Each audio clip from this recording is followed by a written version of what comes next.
아멘. 금요심야에 나오신 모든 성도님들 사랑하고 축복합니다. 오늘 이 자리 가운데 성령의 놀라운 역사가 나타나시기를 간절히 기도합니다. 담임 목사님께서는 이제 퇴원을 하셨는데요, 계속해서 온전한 회복을 위해서 기도해 주시기를 부탁드립니다. 우리가 연초를 보내면서 갑절의 성령의 역사를 계속해서 강조하며 나아가고 있습니다. 그런데 이 성령의 역사라고 하는 것은 기독교 역사상 많은 논란의 핵심이 되기도 한 주제였습니다. 많은 이단들이 성령의 역사라고 하면서 거짓된 치유와 무슨 교주의 숨결을 불어넣은 그런 신비한 물을 마시면 모든 병이 낫고 눈이 떠지고 안진뱅이가 일어난다고 하는 그런 말도 안 되는 일들도 행했기 때문입니다. 그러므로 우리는 성령의 역사를 다룰 때에 바른 이해를 갖는 것이 정말 중요합니다. 이것이 정말 성령의 역사인지 아니면 사탄의 역사인지 바르게 분별하고 이해하는 지혜가 필요한 것입니다. 그래야만 온전한 성령의 역사를 준비하고 경험할 수 있기 때문입니다. 오늘 말씀을 시작하면서 그 성령의 역사에 대해서 우리가 잘 오해하게 되는 부분을 한 가지만 여러분과 나누고 시작을 하려고 합니다.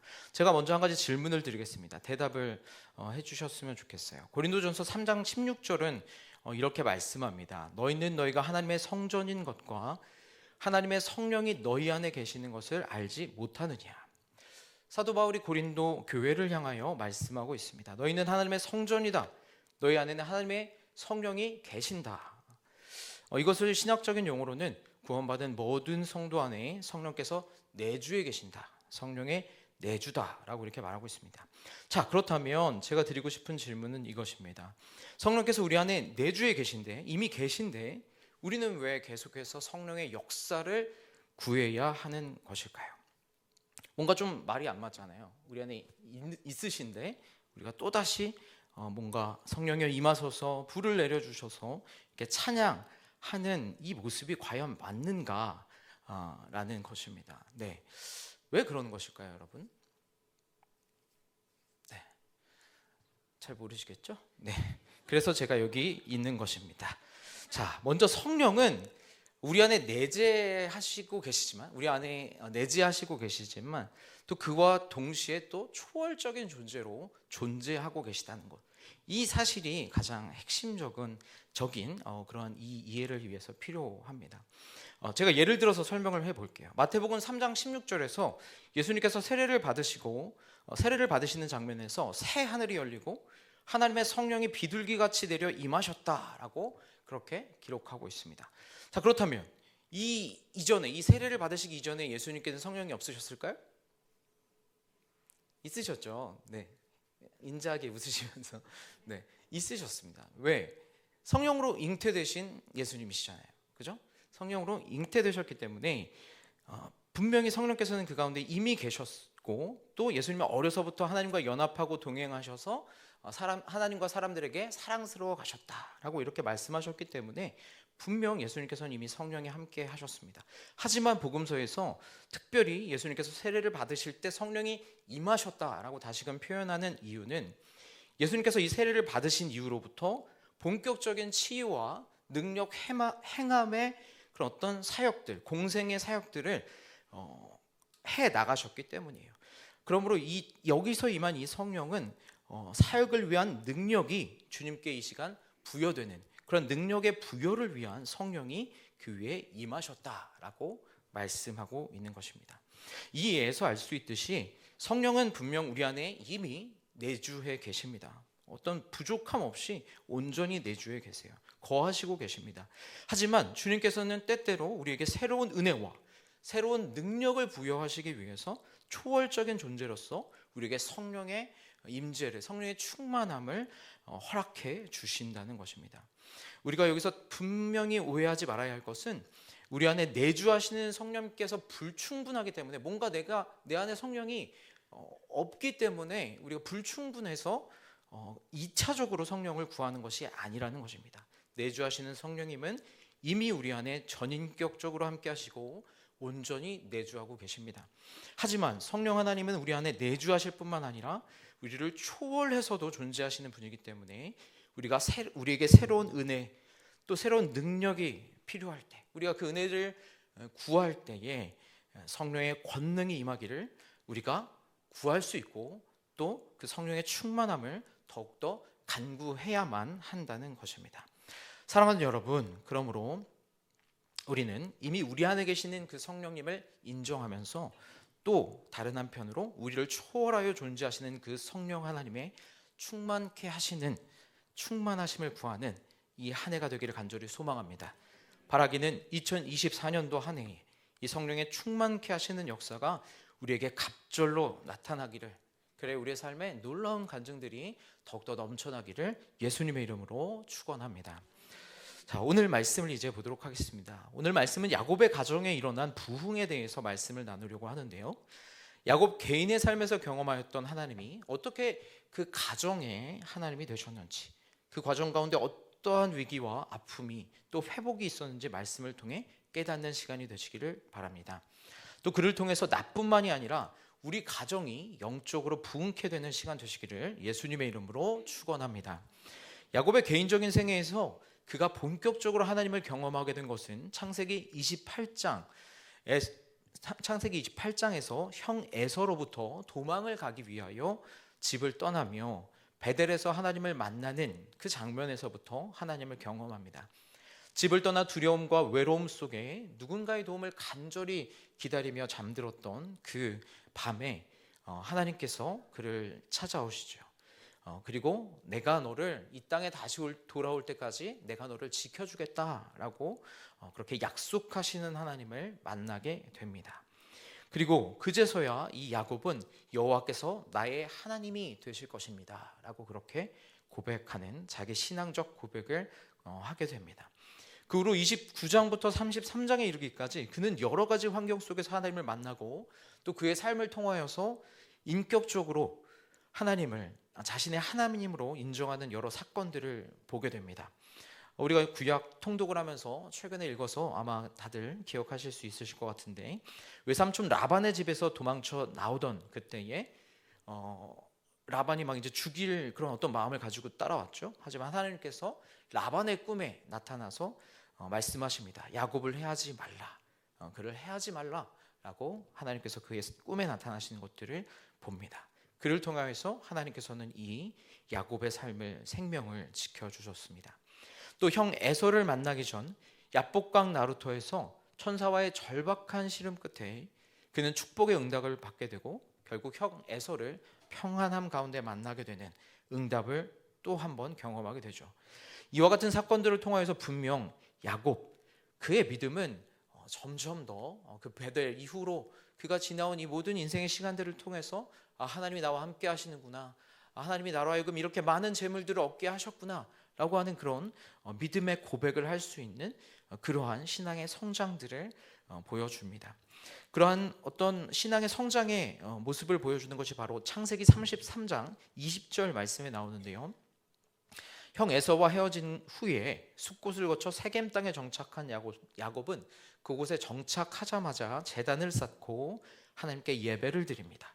그리고 그는 하나님을 엘로헤 이스라엘이라고 부르면서 하나님, 이스라엘의 하나님, 하나님, 나의 하나님이라고 이렇게 하나님을 아주 친밀하게 자신의 하나님으로 고백하는 것을 보게 됩니다. 더 이상 그의 하나님이 아브라함과 이삭, 자기 어떤 조부의 또 아버지의 그런 하나님이 아니라 진짜 자신의 하나님임을 고백하는 모습을 보여주고 있는 것입니다. 이러한 모습을 볼 때 야곱의 신앙은 진정으로 전보다 한층 더 성숙해졌음을 알 수 있습니다. 하지만 오늘 우리가 보게 될 야곱의 삶의 신앙은 삶은 신앙이 자기 한 사람 또는 개인의 신앙의 회복만으로는 불완전함을 보여줍니다. 야곱이 이와 같이 자신의 신앙을 고백한 바로 그 다음 장 34장의 말씀을 우리가 좀 보아야 되는데요. 그 34장에서 야곱은 이방 땅 세겜에서 또 다른 위기를 만나게 됩니다. 그리고 이번의 위기는 그의 자녀들로 인하여 발생한 위기였습니다. 34장 1절의 말씀은 이렇게 기록합니다. 레아가 야곱에게 낳은 딸 디나가 그 땅의 딸들을 보러 나갔더니, 여기서 야곱의 딸 디나가 그 땅의 딸들을 보러 나아갔다. 이제 세겜에 있는 딸들을 보러 나아갔다라고 이렇게 말하는데 그 의미는 단순히 어떤 이방의 문화를 구경하기 위해 나갔다는 것이 아니라 그 땅의 여인들에 대한 깊은 관심을 가지고 그들과 교제를 나누며 그 땅의 풍속들을 배우고 즐기려는 의도를 가지고 나아갔다라고 하는 의미를 가지고 있습니다. 지금 디나가 그렇게 관심을 가지고 나아간 땅은 결코 안전한 땅이 아니었습니다. 과거 디나의 증조 할머니였던 사라와 또 할머니 리브가가 가나안 땅에서 이방의 왕들로부터 여러 차례에 걸쳐 추행을 당할 뻔한 그렇게 뺏김을 당할 뻔한 그러한 사연들이 있었음을 우리도 알고 있죠. 이토록 위험한 이방의 문화권에서 여성을 대하는 어떤 기본적인 상식과 도덕을 갖추지 못한 이러한 땅에서 그 땅의 딸들을 보러 나아간 디나의 행동은 매우 경솔하고 또 어리석은 행동이었습니다. 그리고 결국 안타깝게도 그 땅의 추장 세겜에게 디나가 겁탈을 당하는 불행한 일이 발생하게 되지요. 또 이 사건은 야곱 가문 전체의 위기로도 이어지게 됩니다. 여기서 발생한 또 한 가지 문제점은 바로 이 사건에 대한 해결 방식에서 비롯됩니다.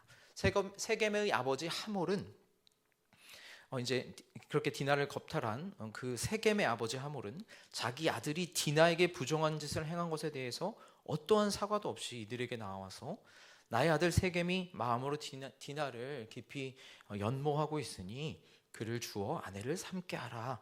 우리가 무엇이든 너희에게 베풀겠다. 우리가 함께 교역하고 또 함께 이 기업을 함께 만들어가자라고 하면서 그런 말도 안 되는 요청을 모렴치한 그런 행동을 하게 됩니다. 그런데 이 일에 대하여 야곱의 아들들 대표적으로 시므온과 레위가 꾀를 냅니다. 하몰과 세겜의 청을 들어주는 척하면서 이들에게 우리와 같이 할례를 받지 아니한 자들에게는 우리 디나를 줄 수 없다라는 말로 그들을 속이죠. 그러니 너희가 할례를 받으라. 그리하면 혼인을 맺게 해주겠다라고 하는 그러한 조건을 내세웁니다. 이들의 말은 물론 모두 속이는 말이었습니다. 시므온과 레위의 계획은 할례를 받아 세겜 사람들이 모두 약해져 있는 그때에 이들에게 쳐들어가서 그들을 모두 진멸하려는 그러한 계획을 갖고 있었던 것입니다. 결국 그들의 계획은 성공하였고 세겜의 성읍에 있는 모든 재물과 물건까지도 노력하여 왔다고 성경은 기록하고 있습니다. 그러나 이 사실을 알게 된 야곱은 바로 이 아들들의 잘못을 책망합니다. 창세기 34장 30절에서 야곱이 말합니다. 야곱이 시므온과 레위에게 이르되 너희가 내게 화를 끼쳤도다. 나는 수가 적은즉 그들이 모여 나를 치고 나를 죽이리니 그러면 나와 내 집이 멸망하리라. 야곱은 알고 있었습니다. 창세기 34장에서 벌어진 이 사건이 자신과 자신의 가정에 커다란 재앙을 불러오게 될 크나큰 위기의 사건이라는 것을 알고 있었어요. 그렇기 때문에 그들에게 이 아들들에게 너희가 지금 한 행동이 얼마나 큰 우리 가족을 멸망하게 할 사건이라고 그들을 책망하였습니다. 그러나 이러한 책망을 받은 이후에도 31절 말씀을 보면 시므온과 레위는 끝까지 아버지께 대항합니다. 그가 우리 누이를 창녀와 같이 대우함이 옳으니까 라고 말하면서 여전히 자신들의 행동이 틀리지 않았다고 아버지의 말씀에 반기를 드는 모습을 보입니다. 자기 누이를 겁탈한 세겜에 대한 시므온과 레위의 분노를 이해하지 못하는 것은 아닙니다. 하지만 그들이 이 문제를 해결하는 방식에 큰 문제가 있었습니다. 야곱의 아들들은 하나님의 자녀로서 거룩한 구별을 의미하는 할례의 의식을 우리가 하나님의 자녀로 구별되었다고 하는 그 의식으로서 하나님께서 허락하여 주신 이 할례라고 하는 의식을 이방 백성들에게 행하도록 하는 죄를 범하였습니다. 또한 그 거룩한 의식을 사용하여서 그들이 살육하고자 하는 그러한 자들을 살육하고자 자신들의 어떤 목적을 취하고자 이 거룩한 할례라는 의식을 사용하는 그러한 잘못된 죄까지도 범하였던 것입니다. 한마디로 지금 이 사건은 이 34장의 이야기는 야곱 집안의 영적 상태가 얼마나 절망적이었는지를 보여주고 있습니다. 야곱뿐만 아니라 그의 자녀들은 모두 장차 이스라엘을 대표할 12지파의 족장이 되어야 할 인물들이었습니다. 그들의 증조부 아브라함과 할아버지 이삭에게 계시된 유일신 신앙을 함께 보존하며 나아가야 할 영적 책임이 있는 자들이었습니다. 그런데 이 34장을 볼 때 이 가정의 중심에는 결코 하나님이 계시지 않았습니다. 사랑하는 여러분, 이 말씀이 우리에게 깨닫게 하는 것은 무엇입니까? 야곱 한 사람의 신앙이 가정을 온전히 변화시키지 못하였을 때 인생의 위기, 또 가정의 위기가 찾아올 수 있다는 것입니다. 구약의 족장들의 가정은 단순히 하나님을 믿는 가정, 그 이상의 책임을 갖고 있는 자들이었습니다. 하나님을 등진 이 세상을 구원하기 위해서 하나님의 그 말씀의 계시가, 하나님의 이 구속사적인 이 구원의 계시가 이 구약의 이 족장들의 가정을 통하여서 보존되고 또 전파되도록 부르심을 받은 공동체, 그러한 책임을 맡은 자들이 바로 이 구약의 족장들의 가정이었습니다. 그런데 지금 이스라엘 12지파를 책임질 이들의 삶에 여전히 하나님은 너무나도 멀리 계셨고, 그리하여 이들의 삶에 위기가 찾아왔고, 언제나 이러한 위기는 이들로 하여금 자신들의 영적인 생활을 돌아보게 하며 다시금 하나님 앞으로 나아가게 하는 시험대가 되었다는 것입니다. 이러한 영적 암흑기를 타파할 하나님의 방법은 무엇일까요? 우리 35장 1절의 말씀을 우리 한번 같이 읽어볼까요? 앞에 화면을 보여주시고 우리 35장 1절의 말씀 함께 읽겠습니다. 시작. 하나님이 야곱에게 이르시되 일어나 베델로 올라가서 거기 거주하며 내가 내 형 에서의 낯을 피하여 도망하던 때에 내게 나타났던 하나님께 거기서 제단을 쌓으라 하신지라. 아멘. 이런 처참한 상태에 있는 야곱 가정을 주님은 부르십니다. 사람의 관심은 어려움 속에서 그런 어떤 상황에서 구원을 받는 것이지만 하나님의 관심은 이 사건을 통하여서 하나님의 자녀들이 당신과의 바른 관계로 돌아오는 것에 있었습니다. 하나님께서 한 사람 또는 한 가정을 회복시키는 방식은 언제나 예배의 회복, 또 신앙의 회복을 통해서였습니다. 사랑하는 여러분, 여러분의 인생에 만약에 이러한 위기가 찾아왔다면 바라기는 여러분도 이 말씀을 기억하시며 하나님께 나아가는 여러분 되시기를 간절히 축복합니다. 오직 하나님과 바른 관계를 회복하는 것만이 문제를 해결하는 핵심임을 기억하시는 여러분 되시기를 간절히 축복합니다. 그리고 야곱은 지금 이 주님의 부르심이 보통의 부르심과는 다르다는 것을 깨달았습니다. 지금 이 시간 그는 전과 같은 모습으로 하나님 앞에 나아갈 수 없다는 것을 깨달았습니다. 이 베델은 또한 지금 하나님께서 부르시는 이 베델은 어떠한 곳입니까? 그가 처음 하나님을 만났던 곳입니다.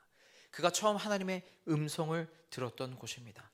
너가 다시 이 땅에 돌아오기까지 내가 너를 지켜줄 것이다 라고 하는 그 하나님의 약속을 처음으로 받았던 곳, 그곳이 바로 이 베델이었습니다.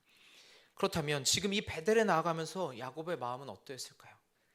지금 다시금 그 하나님을 만나러 나아가면서 내가 처음 만났던 그 하나님을 지금 그 인생의 구비구비의 시간을 거쳐서 다시금 그 자리로 나아갈 때 그의 마음은 어떠했을까요?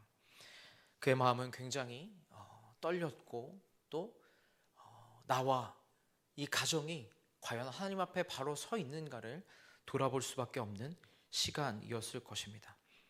야곱은 그러한 영적인 어떤 굳은 결심을 가지고 영적인 그 굳은 결단을 가지고 지금 다시금 이 2절에서 자신의 가족들에게 이러한 말씀을 전하고 있습니다. 우리 2절의 말씀을 같이 한번 읽어보겠습니다.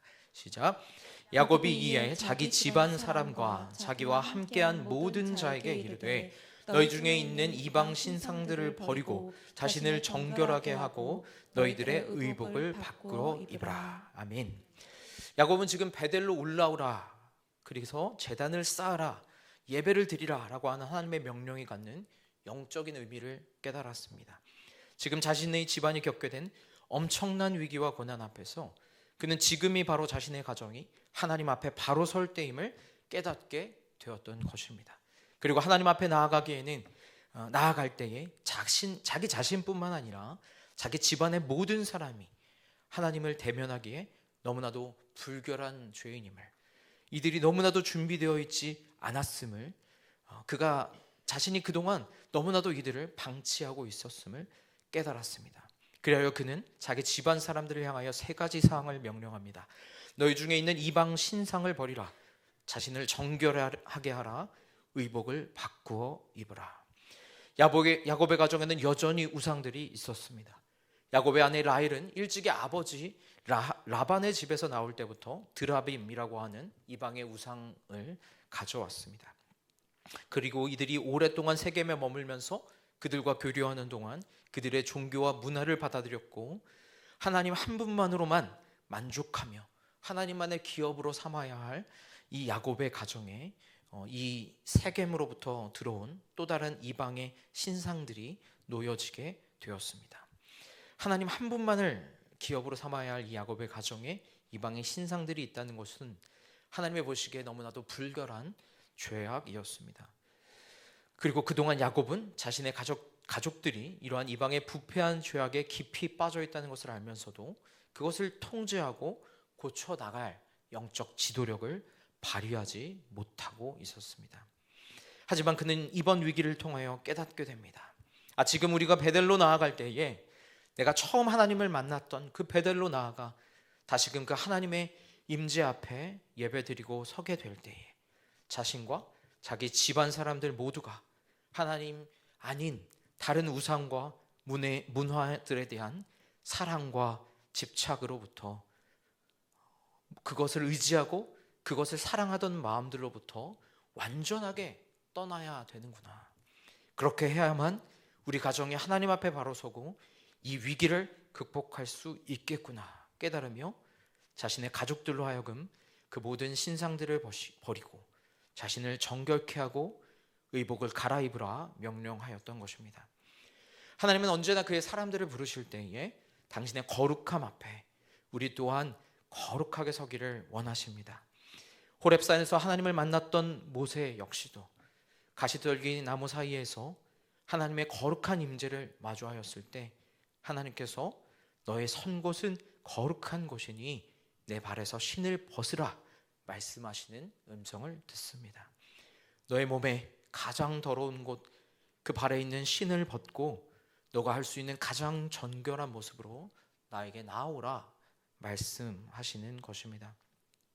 우리들 역시 인생의 중대한 위기 앞에서 하나님의 거룩한 임재로 주님께서 부르심을 느낄 때에 우리가 하나님 앞에 다시금 나아가야 할 때에 우리 안에 있는 세상을 향한 사랑함을 버리고 자신의 몸과 마음을 정결케 하고 우리도 벗어야 할 옷과 신발이 있다면 우리의 삶의 가장 더러운 그 의복과 그 더러운 신들을 그 모든 더러운 부분들을 벗어버리고 거룩하신 주님 앞으로 나아가는 우리 모든 성도님들 되시기를 예수님의 이름으로 축원합니다.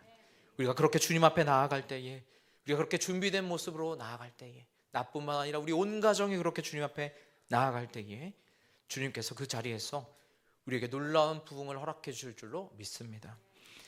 야곱과 그의 가정이 모든 이방 신상과 자기 귀의 귀고리 등 장신구를 야곱에게 드리고 그것을 세겜 근처 상수리 나무에 묻고 떠나가자 성경에서는 어떠한 일이 일어납니까? 5절의 말씀입니다.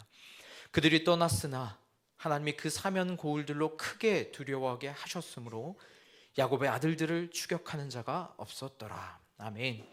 하나님을 향한 거룩한 결단이 회복되자 이스라엘 야곱의 가문이 하나님을 향한 거룩한 결단을 회복하자 야곱의 집을 헤아려던 그 주변 민족들의 살기가 사그러들게 됩니다.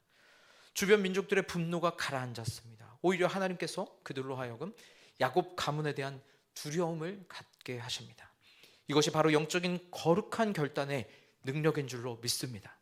여러분들께서 여러분의 삶의 자리 가운데 거룩한 결단을 하실 때에 하나님께서는 그 결단을 받으시고 여러분의 그 구별된 삶을 받으시고 여러분들 주위의 사람들로 하여금 여러분이 하나님이 지키시는 자구나, 하나님이 도우시는 자구나, 내가 저 사람을 함부로 대할 수 없겠구나 라고 하는 그런 두려움을 갖게 하여 주실 줄로 믿습니다. 이제 야곱은 베델로 올라갑니다. 그리고 그곳에서 주님을 향한 더욱 온전한 예배를 올려드립니다.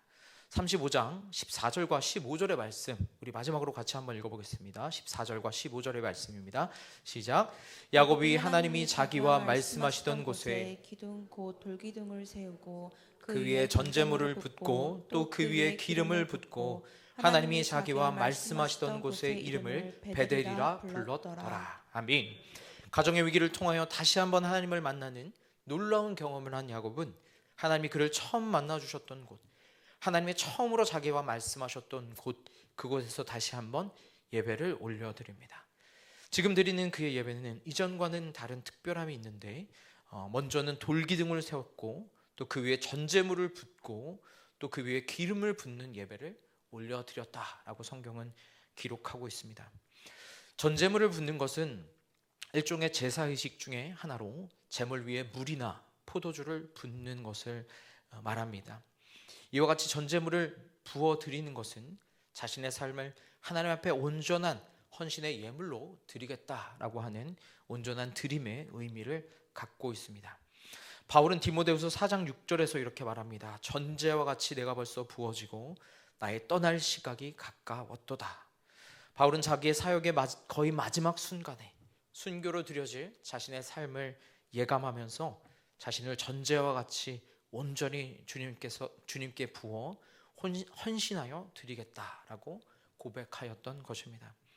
오늘 야곱의 집안은 위기를 경험하였지만 그 위기는 오히려 야곱을 넘어 야곱의 가정이 주님 앞에 바로 설 수 있는, 함께 살아계신 하나님을 경험할 수 있는 신앙적 체험의 계기가 되었습니다. 이와 같은 가정의 부흥을 경험한 야곱은 다시금 하나님의 약속의 성취와 같은 이 베델로 다시 돌아온 야곱은 그 주님을 향하여서 주님, 내가 지금까지 걸어온 이 길 주님께서 지키신 줄 믿습니다. 주님, 그리고 지금 이 시간 우리 가정을 다시금 주님 앞에 회복해 하여 주심에 감사합니다. 그러한 감사의 마음을 담아, 그러한 자신의 모든 신앙의 고백을 담아서 이제는 나의 삶을, 그리고 나뿐만 아니라 우리 온 가정을 주님 앞에 온전한 헌신의 삶으로 올려드리겠습니다 라고 고백하며 전제물을 부어서 주님 앞에 예배로 올리고 있는 것입니다.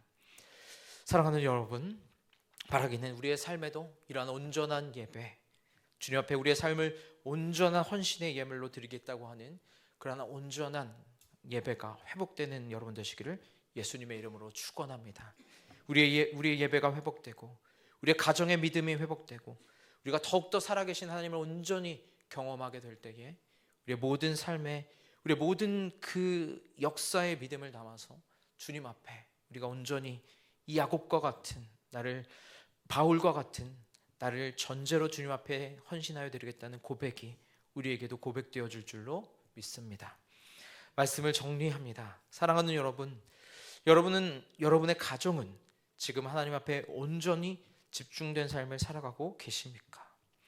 혹여 여러분의 신앙이, 여러분의 마음의 중심이 하나님보다 세상을 더 향하여서, 그리하여서 우리의 가정이 또 나의 삶에 위기를 겪고 계시지는 않습니까? 오늘 주님은 그런 우리를 예배의 자리로 초청하십니다.